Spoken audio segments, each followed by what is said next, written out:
বন্ধুরা, আজ আপনাদের শোনাবো সুকুমার রায়ের হিংসুটি। এক ছিল দুষ্টু মেয়ে, বেজায় হিংসুটি আর বেজায় ঝগড়াটি।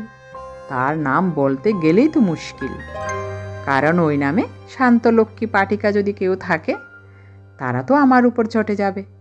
হিংসুটির দিদি বড় লক্ষ্মী মেয়ে, যেমন কাজে কর্মে তেমনি লেখাপড়ায়। হিংসুটির বয়স 7 বছর হয়ে গেল, এখনো তার প্রথম ভাগই শেষ হলো না। আর তার দিদি তার চাইতে মোটে 1 বছরের বড়। সে এখনই বোধোদয় আর ছেলেদের রামায়ণ পড়ে ফেলেছে। ইংরেজি ফার্স্ট বুক তার কবে শেষ হয়ে গেছে। হিংসুটি কিনা সবাইকে হিংসি করে, সে তো দিদিকেও হিংসি করত। দিদি স্কুলে যায়, প্রাইজ পায়, হিংসুটি খালি বকুনি খায় আর শাস্তি পায়। দিদি যেবার ছবির বই প্রাইজ পেলে আর হিংসুটি কিচ্ছু পেলে না, তখন যদি তার অভিমান দেখতে, সে সারাটা দিন ফুফিয়ে ফুফিয়ে গাল ফুলিয়ে ঠোঁটটি বাঁকিয়ে বসে রইল, কারো সঙ্গে কথাই বলল না। তারপর রাত্রিবেলায় দিদির অমন সুন্দর বইখানাকে কালি ঢেলে মলাটটি ছিঁড়ে কাদায় ফেলে নষ্ট করে দিল। এমন দুষ্টু হিংসুটি মেয়ে। হিংসুটির মামা এসেছেন, তিনি মিঠাই এনে দুবোনকে আদর করে খেতে দিয়েছেন। হিংসুটি খানিকক্ষণ তার দিদির খাবারের দিকে তাকিয়ে তাকিয়ে ভ্যাঁ করে কেঁদে ফেলল। মামা ব্যস্ত হয়ে বললেন, কিরে, কি হলো? জিভে কামড় লাগলো নাকি? হিংসুটির মুখে আর কথা নেই, সে কেবলই কাঁদছে। তখন তার মা এক ধমক দিয়ে বললেন, কি হয়েছে বল না। তখন হিংসুটি কাঁদতে কাঁদতে বলল, দিদির ওই রসমন্ডিটা আমারটার চাইতেও বড়।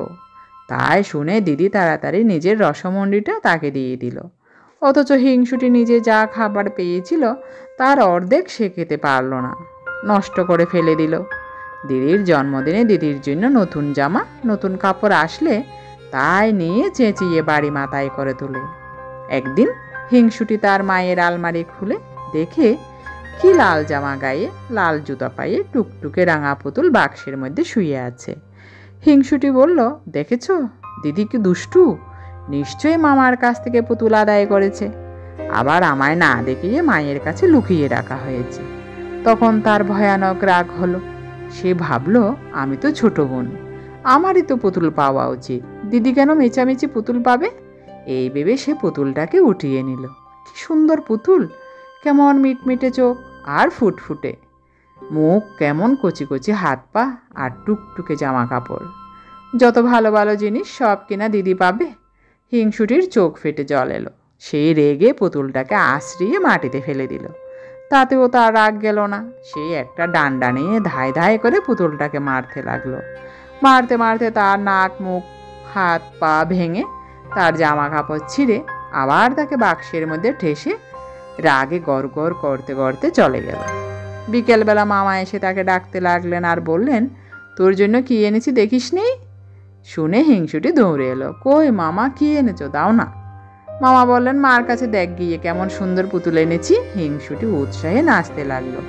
মাকে বলল, কোথায় রেখেছো মা? মা বললেন, আলমারিতে আছে। শুনে ভয়ে হিংসুটির বুকের মধ্যে ধড়াস ধড়াস করে উঠল। সে কাঁদো কাঁদো গলায় বলল, সেটার কি লাল জামা, লাল জুতো পরানো, মাথায় কালো কালো কোঁকড়ানো চুল ছিল? মা বলেন, হ্যাঁ, তুই দেখেছিস নাকি? হিংসুটির মুখে আর কথা নেই। সে খানিকক্ষণ ফেল ফেল করে তাকিয়ে তারপর একেবারে ভ্যাঁ করে কেঁদে এক দৌড়ে সেখান থেকে পালিয়ে গেল। এরপরে যদি আর হিংসে আর দুষ্টুমি না কমে, তবে আর কি করে কমবে?